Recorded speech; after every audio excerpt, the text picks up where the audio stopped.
இவங்க அப்பாவையும் எங்க அம்மாவையும் சேர்த்து வச்சு அவ்வளவு சினிமா மீடியால பேசினாங்க.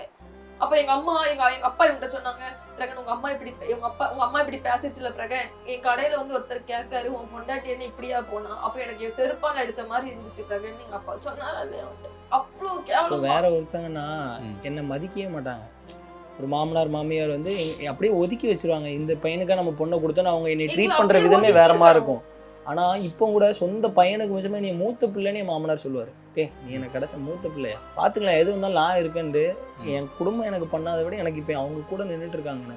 என்ன நடந்தாலும் பரவாயில்ல, நான் உன் கூட நின்று இந்த பிரச்சனையை ஃபேஸ் பண்றேன்னு எனக்கு சொல்றாங்க. யார் இப்படி சொல்லுவா? பொண்ணு இவ்வளவு அசிங்கப்படுத்தி இவ்வளவு அசிங்கப்படுத்தும் என்ன கேவலம் படுத்துவாங்க.